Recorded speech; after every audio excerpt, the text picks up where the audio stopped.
alguns aspectos do pecado, e essa é a segunda coisa que eu gostaria de colocar para os irmãos hoje, antes de abrirmos o texto. Se há alguma coisa que neutraliza um filho de Deus, é o pecado. Primeiro, porque o pecado de fato gera acusação.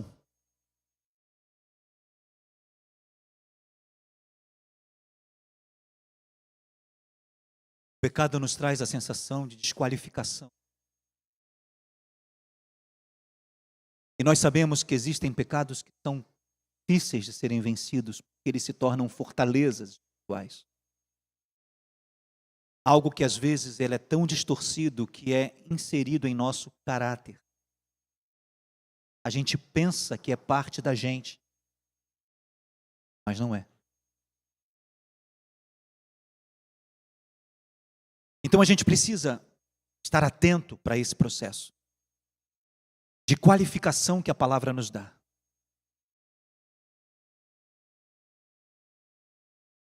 A palavra é o que nós temos. Quando o apóstolo Paulo descreve essa palavra a Timóteo, ele diz que ela é apta para que todo homem de Deus seja perfeito, completo e perfeitamente preparado para toda boa obra.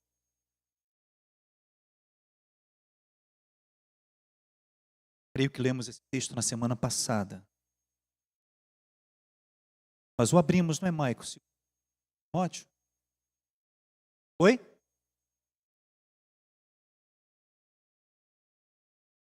Isso.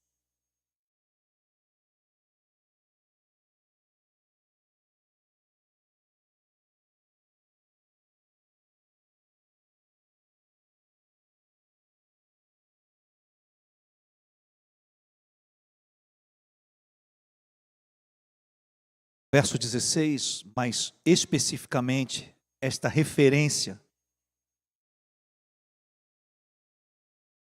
2 Timóteo capítulo 3.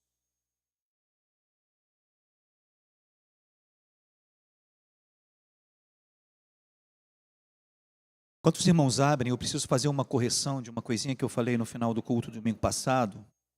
Logo, nós a palavra após o Maicon. Disse aos irmãos que o termo que estava em João 17 era o mesmo termo que estava em Efésios capítulo 6, tange a palavra, espada do Espírito, rema ou rêmata. De fato, em João capítulo 17, Jesus usa o termo logos. E na verdade eu quis me referir ao que Jesus disse em João 3, quando ele diz: as palavras que eu vos tenho falado são espírito e vida. Aí nós vamos encontrar o mesmo termo que ele utiliza para a palavra do Espírito, para a espada do Espírito, que é a palavra de Deus.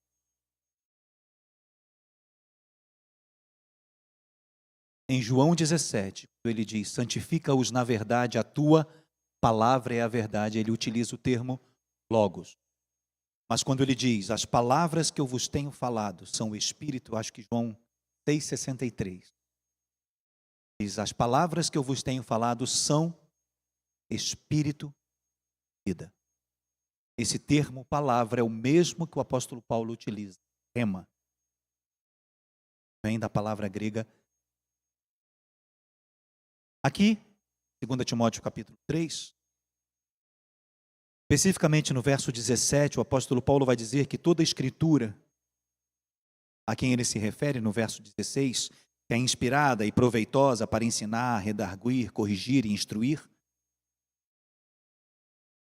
Ele diz que para que o homem que provém de Deus seja perfeito e perfeitamente instruído para toda boa obra. Por isso insisto com os irmãos, ouçam novamente esta sequência que tivemos de 13 ministrações. Ouçam com calma, enquanto estão lavando a louça, enquanto estão no seu período de tranquilidade. Troquem o dorama pela palavra. troquem o entretenimento por alguns minutos e vá comendo novamente. Nós precisamos aprender a nos alimentar repetidamente daquilo que nos alimenta. A palavra é alimento seguro para nós. Amém? Amém? Amém. Vamos abrir o texto hoje? Efésios capítulo 6.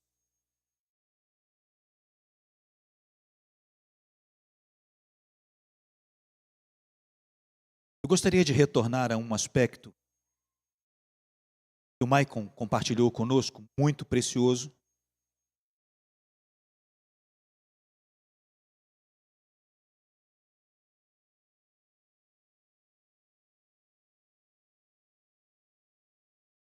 Nós estamos preparando um capítulo de livro chamado Unção e a Armadura Completa.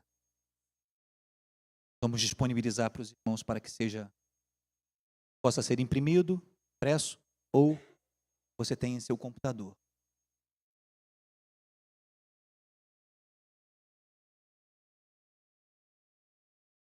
Quando o Senhor começou a nos abrir o texto, Efésios 18, meio do Maicon, me chamou a atenção as 3 vezes que o apóstolo Paulo repetidamente nos adverte que nós devemos permanecer firme.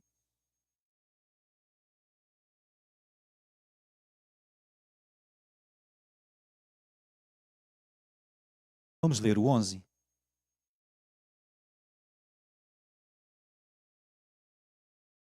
Revestivos, juntos? Revestivos.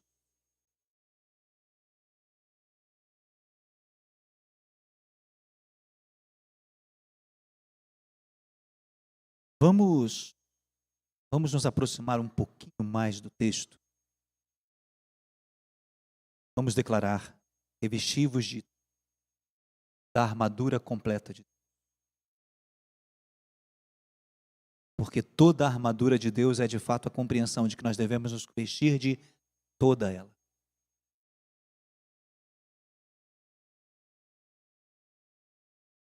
Revestivos da armadura completa de Deus. Para quê?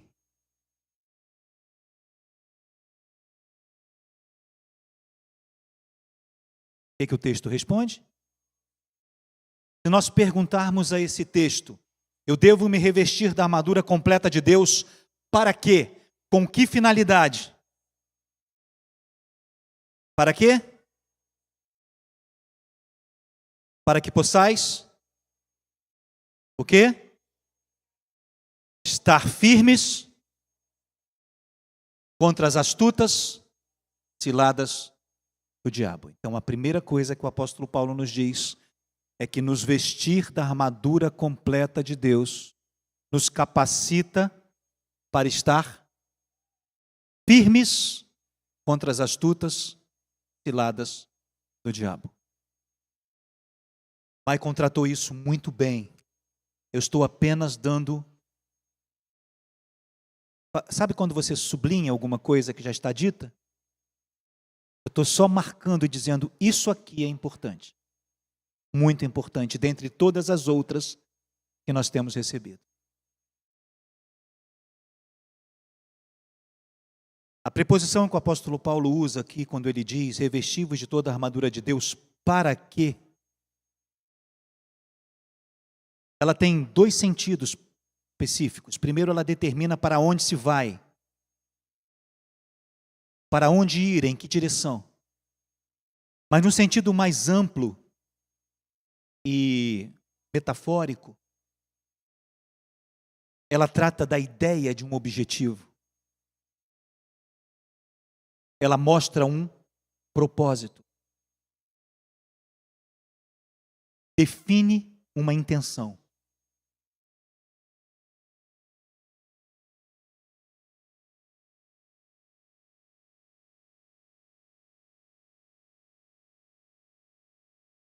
A ideia de firmes, o Maicon trouxe muito bem essa questão. significa alguém que está numa posição mais alta, alguém que mantém uma posição, alguém que não deixa o seu lugar.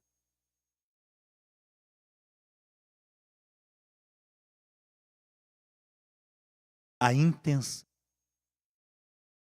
de nos vestirmos da armadura completa de Deus é que nós não nos deixemos enredar, que nós não nos movamos da nossa posição de firmeza pelos enganos do diabo. Para que são as astutas ciladas do diabo? Qual a finalidade delas? Como que ele nos afasta? Só tem uma forma. Está porventura a mão de Deus encolhida para que não possa salvar, ou seu ouvido surdo para que não possa ouvir? O profeta pergunta em Isaías 59. E ele mesmo responde o quê? Não. Então qual é o problema? Os vossos pecados fazem separação entre vós e o vosso Deus. Se há uma maneira eficiente de Satanás nos afastar, que Deus quer para nós, entendermos nosso propósito nesta vida, de vivenciarmos a experiência de servir uns aos outros por meio dos dons, das ferramentas que nós recebemos de Deus para isso, e de vivermos em comunhão com Ele e com nossos irmãos, esperando a manifestação da sua glória e da sua vinda, é por meio do pecado. A armadura completa de Deus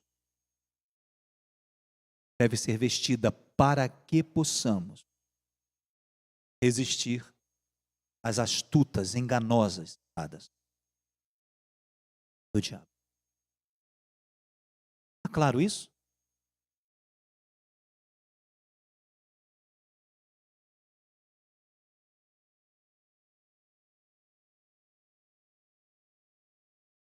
Então, no verso 11, ele diz: primeiro objetivo de nos vestirmos com a armadura completa. Para quê? Para que possamos ficar firmes contra as astutas ciladas do diabo, contra as astutas ciladas de engano. Vejam comigo, por favor, o verso 13.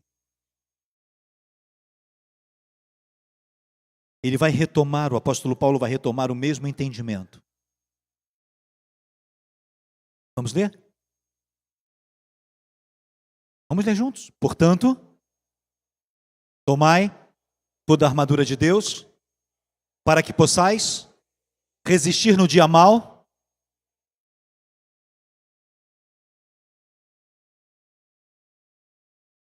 Então ele vai dizer a mesma preposição, para que, com que objetivo, com que propósito, com que intenção, vista-se da armadura completa de Deus, para que possais resistir no dia mau. O Maicon deu uma evidência muito clara a isso em algumas ministrações, explicando amplamente o que é o dia mau. Quando as coisas não acontecem, quando as situações não são favoráveis, quando aquilo que nós esperamos não chega, ou quando a resposta para o que queremos é não.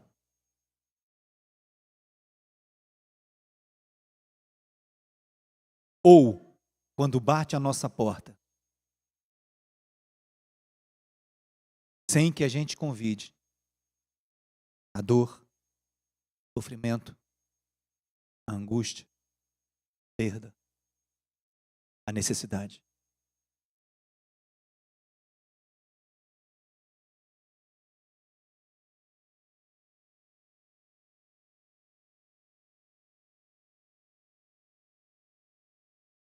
Algumas versões antigas traduzem o dia mau como o dia da adversidade. principalmente no Antigo Testamento.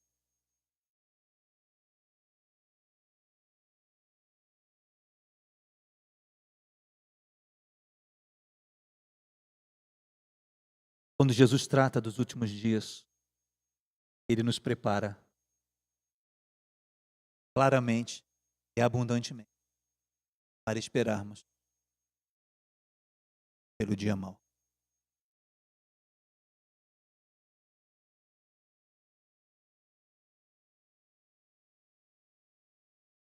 Quando Calvino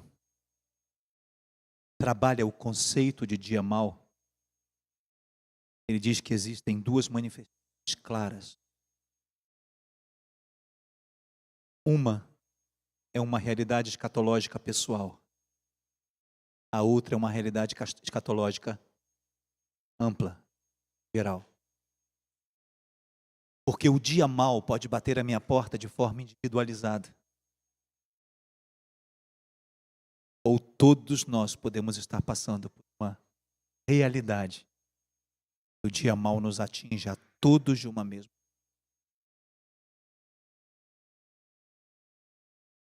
Entendem isso? Gosto muito da ideia que o princípio escatológico começa na escatologia pessoal. Quando que se dá a escatologia pessoal? Quando eu morro. Quando o meu corpo se separa da realidade, da minha alma e do meu espírito, a minha existência cessa, fisicamente, nesta terra. Então, o primeiro elemento que eu enfrento escatológico é o elemento pessoal. Porque depois da minha morte, meu estado estará definido. Porque o que será depois, definido. Não pela quantidade de boas obras que eu faço, mas se eu creio ou não naquele que fez justiça por mim.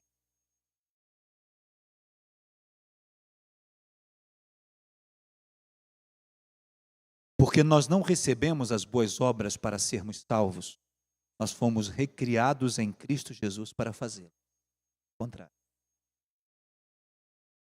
As boas obras não são somadas para que sejamos salvos.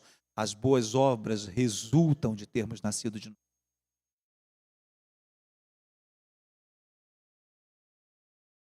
Por que é importante entender isso? Porque o dia mau também se expressa dessa forma mais específica, mais individualizada. O dia mau ele é tão interessante que ele pode ser algo de crescimento para uns,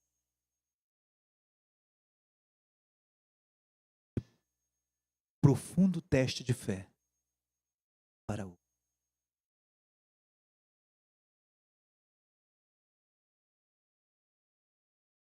Na verdade, já há algum tempo a nossa geração, crentes, nossa geração, pessoas que se dizem filhas de Deus, nascidas de novo, elas são ensinadas de que todo sofrimento será afastado de nós.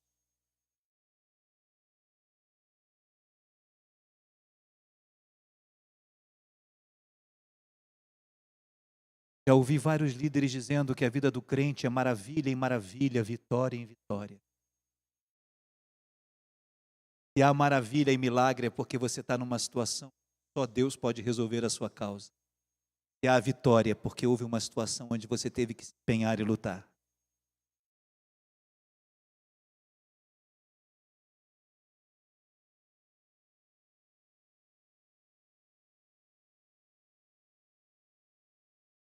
A graça, Deus sobre nós, remove o nosso mérito, mas não o nosso esforço.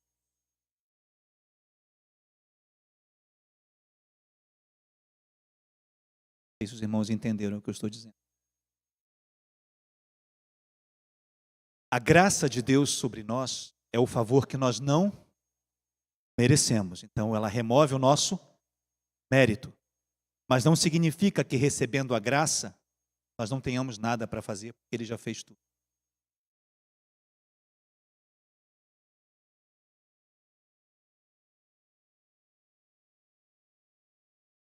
Muito pelo contrário. Existem elementos da nossa salvação, como Maicon coloca com extrema equidade, forma justa. Elementos da salvação nos são dados. Mas existe um elemento da salvação onde nós somos participantes. Qual? Somos justificados por graça. Seremos glorificados por graça. Recebemos poder para a santificação. Mas a santificação nós somos participantes. E a santificação não é outra coisa senão negar o pecado. Viver em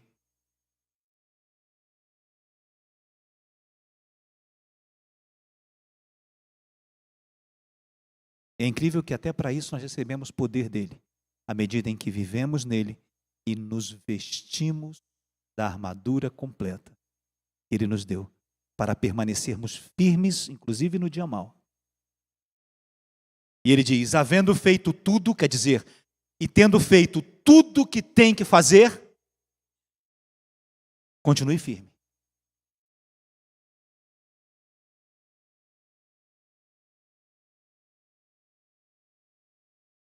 Ok? Estão comigo? 14. Nós perceberam que eu não vou me aprofundar, porque tudo que nós precisávamos ouvir desse texto, nós já ouvimos. Nós estamos apenas sublinhando algumas coisas. Como que começa o verso 14? Olha o apóstolo Paulo dizendo de novo que nós temos que estar firmes, manter a nossa posição. Como é que se mantém uma posição? Com esforço. Com posicionamento, com atitude. Cheios da graça? Sim. Mas também mantendo a nossa posição. Estais, pois, firmes, fazendo o quê? Tendo cingido os vossos lombos com a verdade, vestido a couraça da justiça, calçado os pés com a proteção do evangelho da paz, tomando o escudo da fé, com o qual podeis apagar os dados inflamados do maligno. Gostaria de mostrar aos irmãos que esse texto, essa porção, ela se divide em 2 blocos textuais.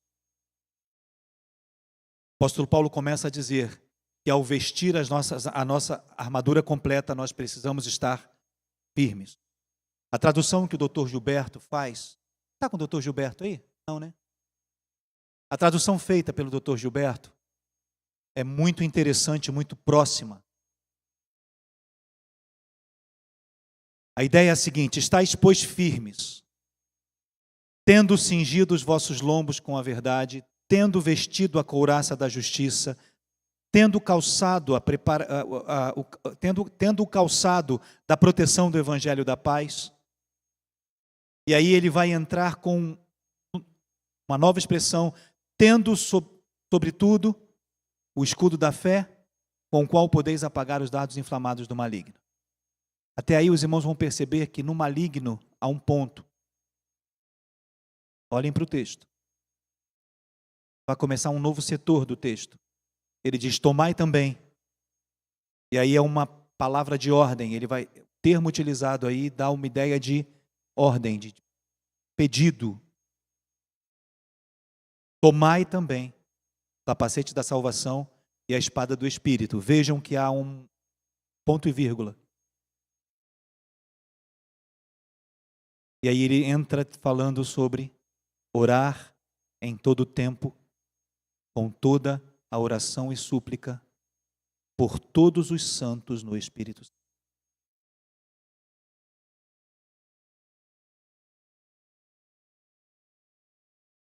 No primeiro setor, ele diz, estáis, pois, firmes, tendo cingido, tendo vestido, tendo calçado, tomando o escudo. Tomem também capacete, salvação, da esperança, como já aprendemos, da salvação, e a espada do Espírito, que é a palavra de Deus. Então observem que novamente ele diz que a armadura completa, ela é vestida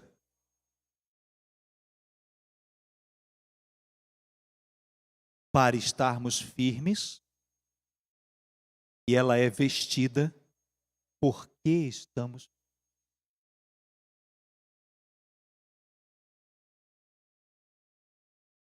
Ele diz: estais, pois, firmes.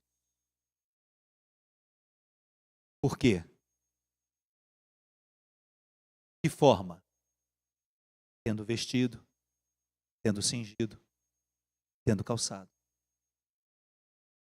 Entendem o que eu estou dizendo? A firmeza é resultado, é objetivo, mas a firmeza também está presente no próprio fato de nos vestir, de nos cingirmos. Por quê? Porque a armadura é para usar.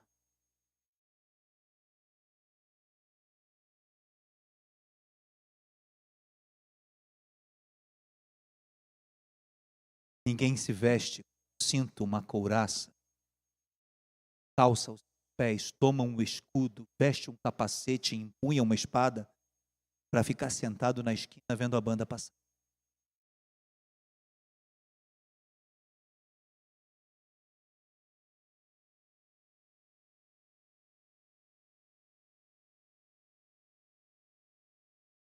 Uma das coisas mais preciosas que recebi do Senhor, no meio do Maicon nesses últimos dias, é a ideia de que nós precisamos olhar as coisas como se nós fôssemos sendo soldados.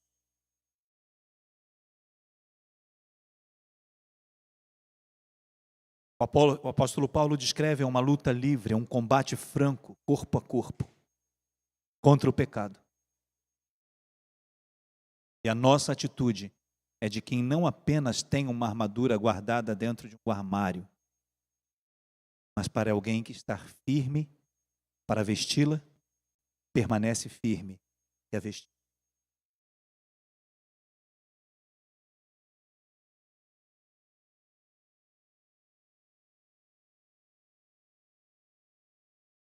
Quanto aos utensílios que compõem essa armadura, tudo o que precisamos abundantemente está nas 13 ministrações.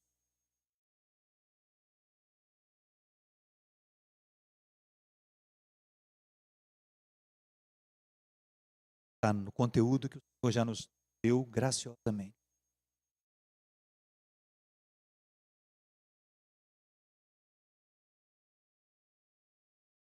Primeira de Pedro, capítulo 5. Abrir?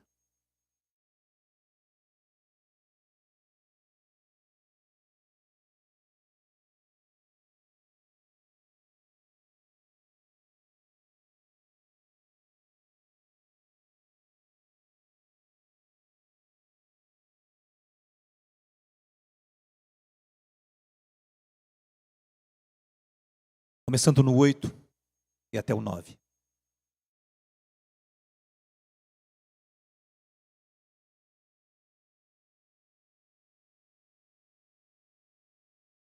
Na verdade, nós vamos ler o 8, o 9 e o 10.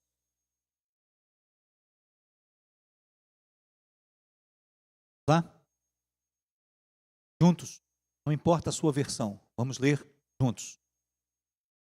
Sede sóbrios, vigiai, porque o diabo, vosso inimigo, anda em derredor, bramando como leão, buscando a quem possa tragar, ao qual resistir firmes na fé, sabendo que as mesmas aflições se cumprem entre vossos irmãos no mundo. E o Deus de toda a glória, que em Cristo vos chamou à sua eterna glória, depois de haverdes padecido um pouco, Ele mesmo vos aperfeiçoará, vos confirmará, vos fortificará e vos fortalecerá.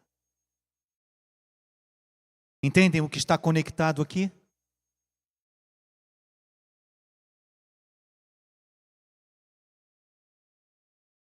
Sede sóbrios e vigiai. E ele diz quem é o nosso adversário. O apóstolo Paulo diz que a nossa luta não é contra a carne, nem contra sangue. E aqui o apóstolo Pedro rasga o nome. Porque o diabo, vosso inimigo, o vosso adversário, anda em derredor, bramando, fugindo como leão, buscando a oportunidade para que possa tragar você. Exatamente como ele fez com Jesus. Na descrição da tentação do deserto, de acordo com Lucas. Maicon tratou isso também. Quando termina a tentação, o texto diz: e ausentou-se dele Satanás, esperando uma ocasião oportuna. Depois de levar uma surra, Jesus, ele simplesmente se afasta para esperar uma outra oportunidade. Agora você imagina, ele fez isso, Filho de Deus, ele não faz conosco ao farejar a nossa frente.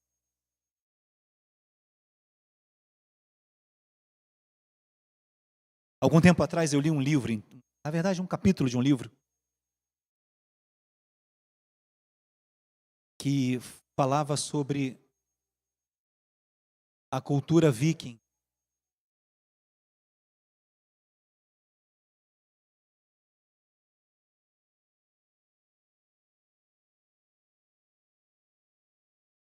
Tudo bem?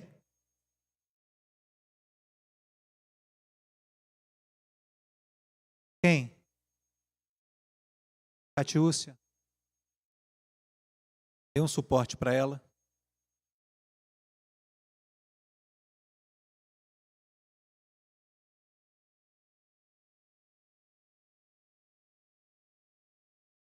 Neste capítulo do livro falava sobre a capacidade dos leões de caçarem.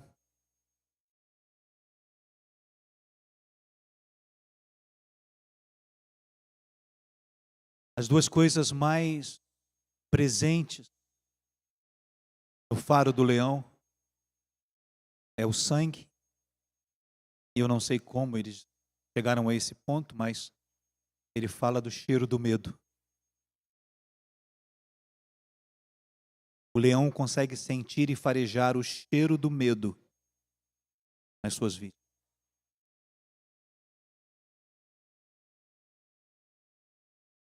Eu não faço a menor ideia como isso acontece. Mas os caras estudaram e escreveram um capítulo do livro falando isso.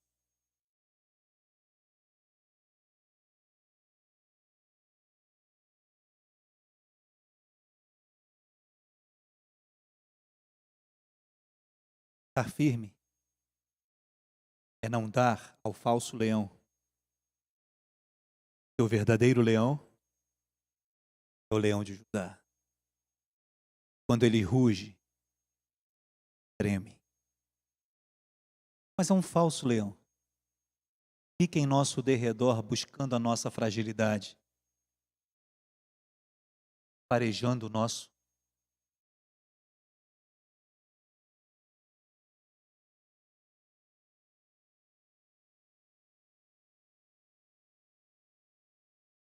O medo é uma das principais fraquezas.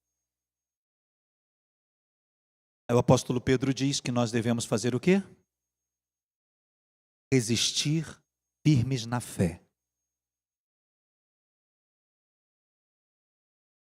Quando fazemos isso, resistimos firmes na fé, o Deus de toda graça, que nos chamou por sua eterna glória,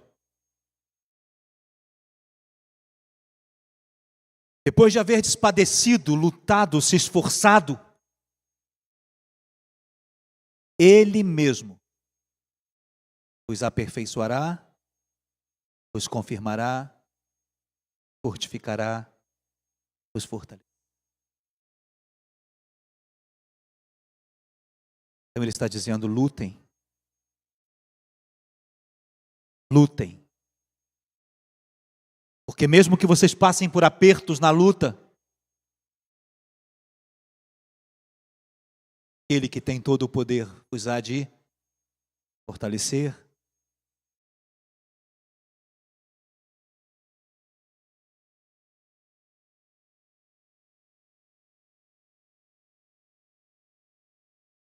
aperfeiçoar. Não, vamos falar com ênfase. Aperfeiçoar.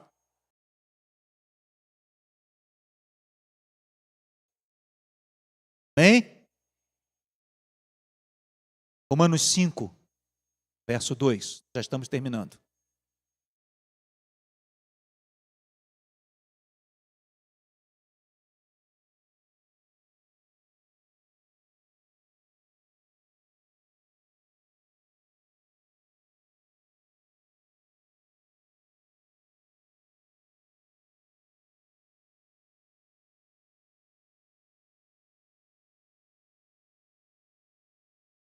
Já abriram?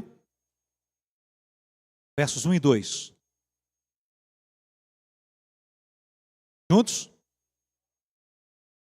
1 e 2. 1 e 2. Tendo sido justificados pela fé, temos paz com Deus, por nosso Senhor Jesus Cristo, pelo qual também temos entrada pela fé a esta graça, na qual estamos firmes e nos gloriamos na esperança da glória de Deus. Amém? Qual é a direção? Estar firme. 1 Coríntios, capítulo 10, verso 12.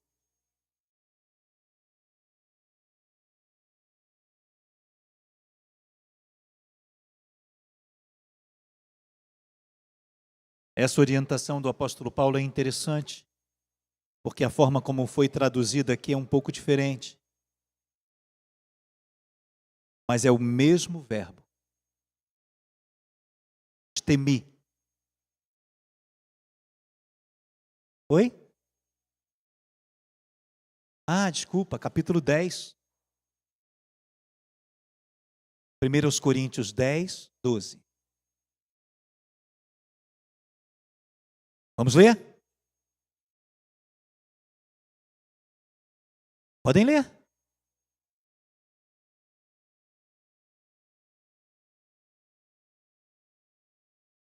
A expressão traduzida por estar em pé é a mesma expressão, estemi, de estar firme. Então ele diz: se você está firme,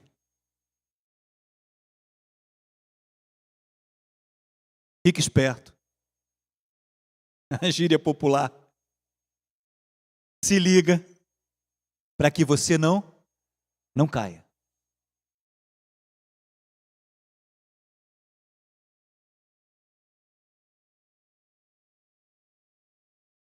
Colossenses 4.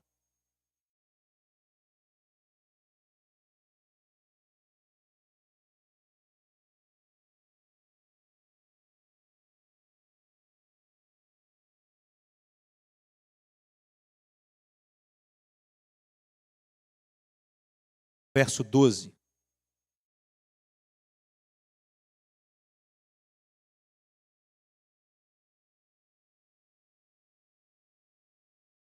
O apóstolo Paulo diz que combate pelos irmãos de Colossos em oração,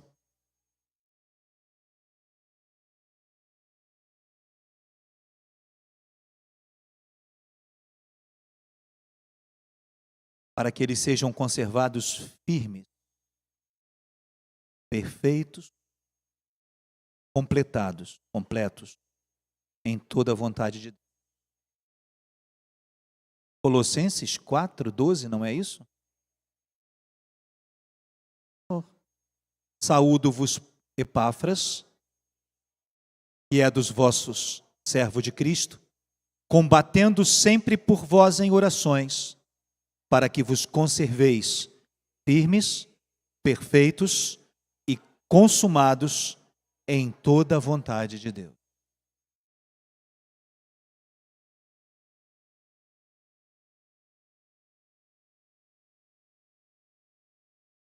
Por último, mas não menos importante, Judas. Carta de Judas.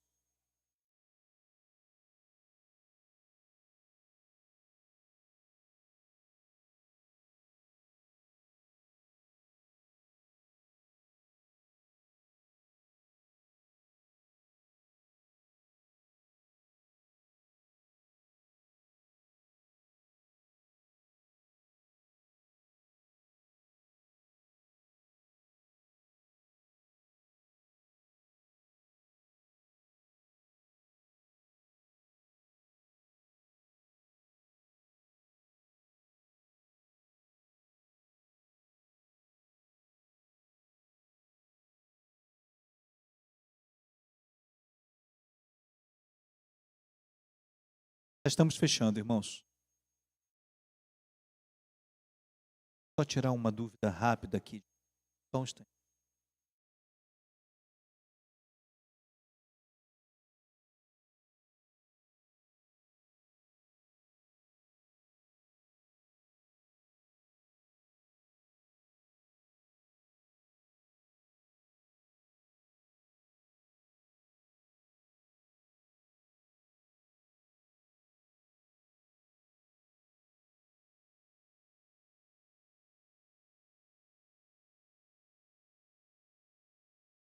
Expressão de Judas. Declarar juntos? Ora. 24. Juntos? Ora.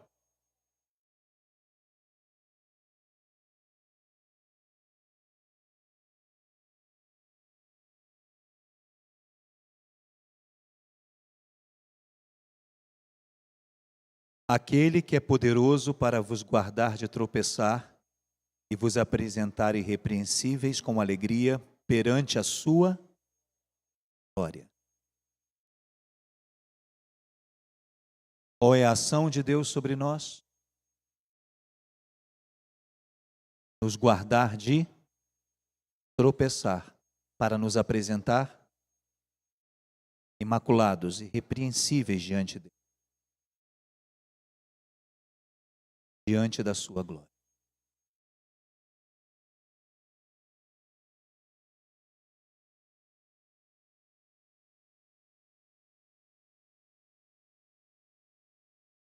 Alguma dúvida?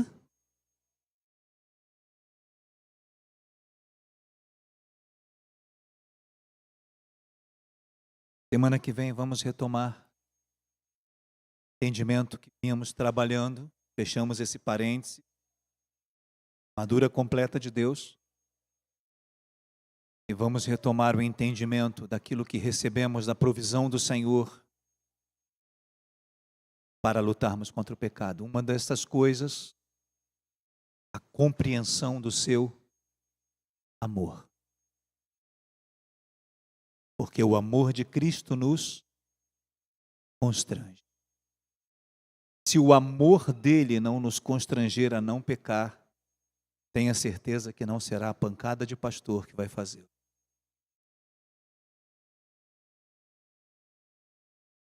Quando entrarmos na manifestação destas questões do amor de Deus, nós vamos alinhar algumas coisas como igreja no que tangem ao batismo e à ceia do Senhor. Vai chegar o momento de nós tratarmos isso como congregação. Porque o batismo é a manifestação do amor de Deus em nos permitir nascer de novo. E a ceia do Senhor é a manifestação da graça de Deus de nos permitir ser um com Ele, por meio de comermos o seu corpo. para ter parte com Ele.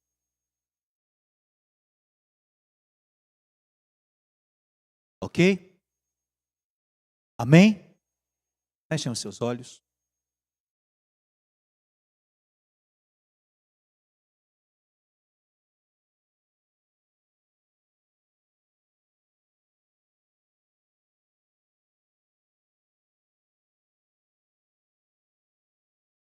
Espírito de Deus, nós te rogamos, Senhor, nos ajude a receber a Tua palavra em nosso espírito nesta noite. Toda voz contrária, toda tentativa de Satanás de nos roubar a Tua palavra, possam ser frustradas no poder do nome de Jesus.